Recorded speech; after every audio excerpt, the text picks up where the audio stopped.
সকাল ৬টা, ভোরের আলো ঠিকমতো ফুটেই ওঠেনি তখনও। এরই মাঝে গুলিস্তানের ফুটবল জাতীয় স্টেডিয়ামে হাজির হয়েছেন দেশের শীর্ষ ক্রিকেটাররা। উদ্দেশ্য কি? তারা কি ফুটবল খেলবেন? আসলে ব্যাপারটা তা নয়। এদিন ছিল তাদের ফিটনেস টেস্ট পরীক্ষা। এশিয়া কাপের আগে বাংলাদেশ দলের ক্রিকেটারদের জন্য এটি ছিল গুরুত্বপূর্ণ একটি শারীরিক সক্ষমতা যাচাই। দুই ভাগে ভাগ হয়ে ফিটনেস টেস্টে অংশ নেয় ২৬ জন ক্রিকেটার।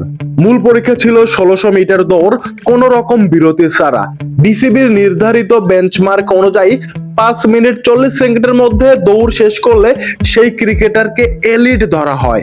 কিন্তু এতজনের মধ্য থেকে মাত্র একজনই এই মানদণ্ড ছুঁতে পেরেছেন, সে হলো নাহিদ রানা।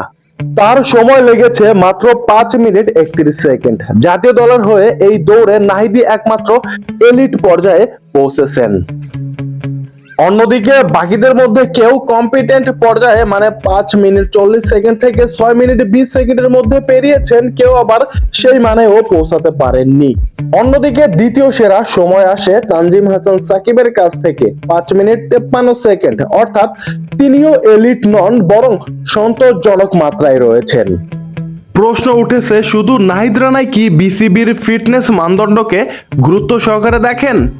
টেকনিক আর স্কিলের বাইরে আন্তর্জাতিক ক্রিকেটে টিকে থাকতে হলে যে ফিটনেস কতটা বড় বিষয় তা কি সবাই যথাযথভাবে অনুধাবন করেছেন?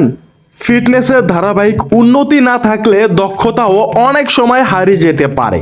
সেই বাস্তবতায় নাহিদ রানা একক এলিট অর্জন করে যেন দলের বাকি অংশের জন্য সতর্কবার্তায় হয়ে দাঁড়ালেন।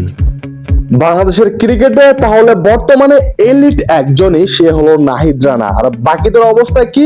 আপনারা চাইলে তাদের অবস্থা কমেন্টে একটু জানিয়ে দিতে পারেন। আর ভিডিও ভালো লাগলে প্লিজ সাবস্ক্রাইব করবেন।